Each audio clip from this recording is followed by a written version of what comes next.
Venemaa on taas rünnanud Ukraina energiasektorit. Rünnakud on põhjustanud erakorralisi elektrikatkestusi mitmes piirkonnas, sealhulgas pealinnas Kiievis ja selle ümbruses. Ukraina linnu rünnatakse täna hommikul uute raketilöökidega, samal ajal kui Moskva tähistab võidupüha, Venemaa tähtsaimat riigipüha. Alustame Kiievis. Harkivi linna on juba ammu peetud üheks tähtsaimaks sihtmärgiks Vladimir Putini jaoks. Ukraina suuruselt teise linnana, mis asub vaid 30 kilomeetri kaugusel piirist, oli see üks peamisi kohti, mida Venemaa 2022 aasta sissetungi ajal üritas vallutada. Kuigi esimene katse ebaõnnestus, ei ole Kreml kunagi loobunud soovist seda piirkonda kontrollida. Tegelikult keskendus Venemaa pealetungi plaani kõige olulisem osa 2022 aasta kevad-suveks just sellele rindele. Nende eesmärk oli luua puhvertsoon Vovtšanski ümber. Reutersi ja mõnede lääne sõjaliste analüütikute sõnul soovib Venemaa kaitsta Belgorodi oblastit, Ukraina suurtüki ja droonirünnakute eest. Samal ajal aeglaselt lähenedes positsioonidele, kust oleks võimalik Harkivit tule alla võtta. Putini arvates, kui neil õnnestub vallutada väike Vovtšanski linn, muutub maarünnakute alustamine linna vastu palju lihtsamaks. Seetõttu on Venemaa valmis maksma selle eest suurt hinda. Alates 2025 aasta lõpust kogusid nad piirkonda suure jõu, sealhulgas 69. motoriseeritud jalaväediviisi ja kurikuulsad Kadõrovi Akhmati üksused. Nad kasutasid väikeste gruppide infiltreerumise taktikat ja lakkamatut suurtükiväe survet, et kurnata ukrainlaste jõudu. Selle strateegia eesmärk oli 3. Esiteks, takistada Ukrainal vägede üleviimist Donetsk. Teiseks, saada uusi territooriume Harkivi oblastis. Kolmandaks, näidata Vene televisioonis, et nad on edukalt kaitsnud omaenda piire. Kuid 2026. aasta aprillist maini pööras Ukraina olukorra ümber tugeva vasturünnakuga. Vovtšansk, mis asub vaid 5 kilomeetrit piirist, ei olnud enam Venemaa edasiliikumise tee, vaid muutus veriseks rindeks, mis rikkus Kremli arvutused. Selle läbimurde kangelaseks oli Ukraina rahvuskaardi 23. ründepataljon. Vaatamata maastiku raskustele puhastasid nad edukalt Venemaa kaitsepositsioonid.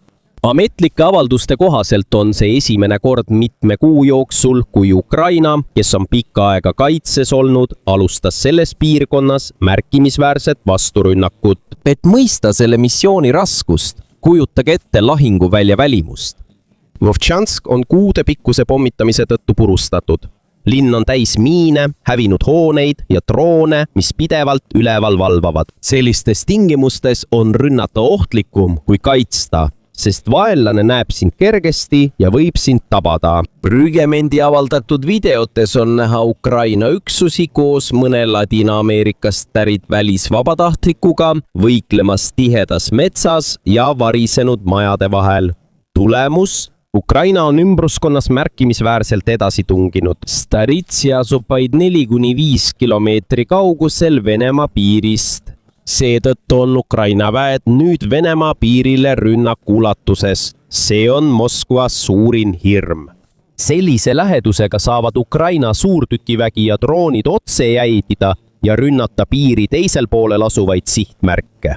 Putini unistatud puhvertsoon näib olevat muutunud suureks lõksuks tema enda armeele. Seega, kui Ukraina sellise ala puhastab, ei saa nad mitte ainult maad juurde, nad vähendavad Vene vägede varjepaiku, nõrgestavad nende kaitset ja sunnivad neid taanduma raskemini hoitavatesse positsioonidesse. Viltša suunas teatas Ukraina pool samuti, et nende väed on jõudnud küla ümbrusse ja on tagasi vallutanud mõned positsioonid Vovtšanski kaguosas. See ei ole suur läbimurre, kuid kokkuvõttes on sõnum selge. Venemaa plaanitud puhvertsoon Harkivi põhjaosas ei toimi nii, nagu Moskva sooviks. Selle asemel, et pidevalt edasi liikuda, on nad sunnitud kaitsesse asuma, taanduma ja oma rindejoont ümber korraldama. Ja see ei juhtu ainult Vovtšanskis. Teistes kirderinda piirkondades nagu Kupjanski suunal püüab Ukraina samuti vastata Vene survele väikeste, kuid järjestikuste vasturünnakutega. Kuigi Venemaa väidab, et nad kontrollivad olukorda, on siiski sektoreid, kus Ukraina leiab võimalusi rünnata, kaotatud tagasi võita ja Moskva plaale segada. kui see toimub põhjas, siis teistes rindelõikudes on surve veelgi tugevam, sõltumatute vaatlejate sõnul. Jätkuvad Venemaa rünnakud Donetski ja Zaporižja suunal endiselt väga intensiivselt. Siin on näha, kuhu Venemaa soovib oma jõudu koondada. Piirkondadesse, mis võivad avada tee sügavamaks edasiliikumiseks. Üks kõige kuumemaid punkte on Pokrovski sektor. Siin püüab Venemaa kasutada oma saavutatud positsioone, et laiendada veelgi kontrolli Donbassi üle. Kuid ühe koha hõivamine ei tähenda automaatselt strateegilist võitu, sest linna sisenemine on hoopis teine asi. See on hoopis teine asi, kui seda kasutatakse kogu Ukraina kaitse hävitamiseks. Pokrovski piirkonnas teatasid Ukraina üksused, et seal kogutakse Vene soomustehnikat, suurtükiväge ja uut isikkoosseisu. Vallutatud positsioonide ümbruses tähendab see, et Venemaa valmistub järgmiseks surveks. Kuid mida suuremaks jõud kasvab, seda rohkem varusid on neil vaja.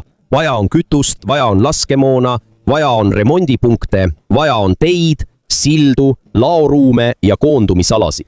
Ja siin tuleti mängu Ukraina strateegia. Nad ei pea kohe iga okupeeritud linna ründama, et Venemaad raskustesse panna. Mõnikord piisab sellest, kui tabada sõjamasina tagalat.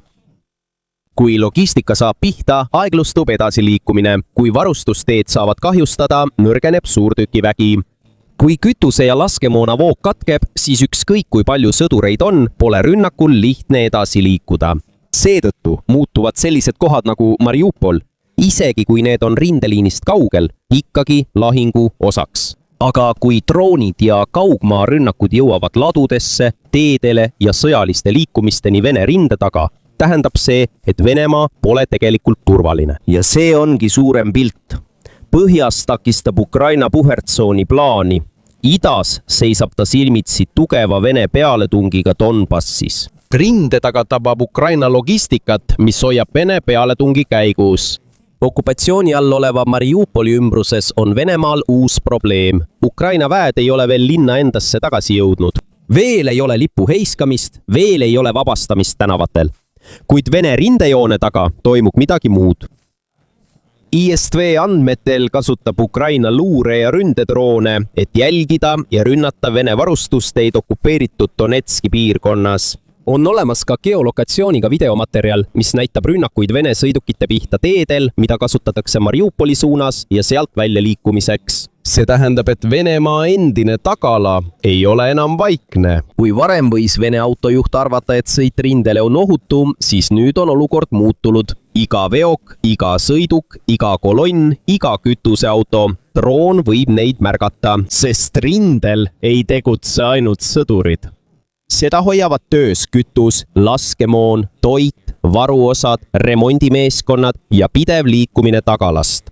Kui logistika kardab või viibib, nõrgeneb suurtükivägi. Kui suurtükivägi nõrgeneb, aeglustub rünnak. Kui rünnak aeglustub, kaob hoog. See ei tähenda veel, et Ukraina kontrollib Mariupolit. Sellest on veel kaugel.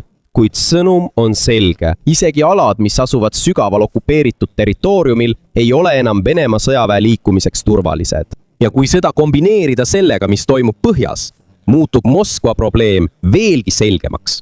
Vovtšanski suunal on Vene väed sunnitud kaitsesse asuma pärast mitut Ukraina vasturünnakut. Pokrovski ja Donetski joonel on Venemaa surve endiselt tugev, kuid inimkaotused on väga suured. Ka varustuse ja laskemoona kaod on suured. Lõunas teevad droonid rinde taga asuvatel varustusteedel liikumise raskeks. See tähendab, et Venemaa peab tegelema probleemidega mitte ainult ühes piirkonnas. Põhjas takistatakse puhvertsooni plaani. Keskosas on iga edenemise kilomeeter kallis. Rinde taga tabatakse logistikat. Seetõttu, kuigi on piirkondi, mida Venemaa jätkuvalt üritab vallutada, ei ole narratiiv enam nii lihtne, et edenemine on pidev. Edenemine toimub, jah, aga sellel on oma hind. Ja mida aeg edasi, seda kõrgemaks muutub iga liigutuse hind. Ukraina jaoks ei ole eesmärk alati suur läbimurre. Mõnikord on olulisem hoopis vastast aeglustada, nende varustust segada ja sundida neid oma jõude mitmesse suunda hajutama. Siin muutub broonisõda oluliseks. See ei asenda tervet õhuväge, aga see suudab muuta teed, laod ja konvoid ohtlikuks, mis varem olid lihtsalt lahingu tagalas. Kaasaegses sõjas on rinde tagala samuti rindeliin. Ja see ongi Venemaa jaoks kõige suurem muutus. Sest kui Mariupoli marsruudil olevad veokid peavad droonide eest kõrvale hoidma, kui piiri lähedal olevad positsioonid peavad olema valmis vasturünnakuteks ja kui iga edasiliikumine Donbassis nõuab suuri ohvreid, tähendab see üht. Vene sõjamasin töötab küll edasi, kuid enam mitte takistusteta. Ja sõjas, mis põhineb positsioonidel, varustusel ja ajal, võib mõnikord ühest viivitusest, ühest purustatud konvoist või ühest tagasi võidetud metsavööndist piisata, et muuta järgmise lahingu käiku. Samal ajal, kui need asjad toimuvad rindel, kujundavad Ukraina kasutatavad meetodid sõja tulevikku. Vovtšanski operatsioonis ühendas 23. ründepolt klassikalise jalaväe taktika ja mehitamata süsteemide kasutamise. Luuredroonid kaardistasid iga kaeviku ja punkri. FPV droonid ründasid Vene positsioone, samal ajal kui maapealsed ründegrupid liikusid edasi nende toetusel. Igas operatsiooni etapis tegid inimene ja masin koostööd. See on üks edukamaid aktiivse kaitse ja kohaliku vasturünnaku mudeli rakendusi, mille Ukraina on 2026. aastal välja töötanud. Ukraina paigutab lahinguväljale ka uusi tehisintellektil põhinevaid kaitsesüsteeme. Kiutopilised droonid, mida juhitakse füüsiliste kaablite abil ja mis on Venemaa elektroonilise sõjapidamise süsteemide suhtes immuunsed, muutuvad rindel üha tavalisemaks. Katsetatakse ka tehisintellektil töötavaid relvatorne, et tuvastada ja alla tulistada Vene droone ning maismaarobotid ei ole enam ainult katsevarustus. 2026. aasta esimeses kvartalis viidi läbi üle 24 500 robotmissiooni. Ukraina ei korralda lihtsalt vasturünnakuid, vaid muudab ka ise kaitse- ja ründetehnoloogiat. Mis siis Putinile veel järele jääb? Tema plaan luua puhvertsoon Harkivis on juba kokku varisenud. Põhja pool olevad väed olid sunnitud kaitsesse jääma ega suutnud oma tagalat kaitsta. Kuid Venemaa jääb endiselt ohtlikuks ja Putinil on veel mõned kaardid varuks. Suvine pealetung. 90. tankidiviisi vägede koondumine Pokrovski ümbrusesse ja Oregivi sektorisse näitab, et Venemaa plaanib sel suvel Donetskis suurt pealetungi. Kremli loogika on lihtne. Põhjas saadud kaotuste korvamiseks tuleb võtta territooriumi kaguosas. Kuid ka see pealetung järgib sama kurnamismudelit. 1000 sõdurid, 100 sõidukid, tohutu hulk kaotusi lihtsalt selleks, et vallutada vaid mõni ruutkilomeeter. Ja Ukraina droonivõrk, mis iga päevaga aina tugevamaks muutub, tõstab seda hinda veelgi. Mobilisatsioon. Kreml on juba mitu kuud üritanud salaja reservväelasi kutsudes täita sõdurite puudujääki, aga nad kardavad välja kuulutada täielikku mobilisatsiooni. 2022. aasta osaline mobilisatsioon viis massilise põgenemise ja protestideni. Putin võib olla sunnitud selle kaardi kasutusele võtma, kuid kui ta seda teeb, puhkeb tema enda riigis kaos, energeetikasõda. Venemaa on viimase 3 talve jooksul süstemaatiliselt rünnanud Ukraina energiataristut. Sama strateegia on plaanitud 2026. kuni 2027. aasta talveks. Ukraina kütte- ja elektrisüsteemide hävitamine, et sundida tsiviilelanikke alla andma. Kuid Ukraina on pärast iga talve oma kaitset tugevdanud ja lääne liitlased kiirendavad ka õhutõrjesüsteemide saatmist. Diplomatia. Putin kasutab Trumpi, et survestada relvarahu ja läbirääkimisi. Ta kannab sõnumit, et initsiatiiv on meie käes. Oleme nüüd justkui ühel meelel, kuid tegelikkus rindel räägib sellele vastu. Kuni Ukraina ei tagane ja lääne toetus jätkub, jääb Putini diplomaatia kaart nõrgaks. Ja 5. kaart, tuumaähvardus, mis on endiselt hirmutamiseks olemas.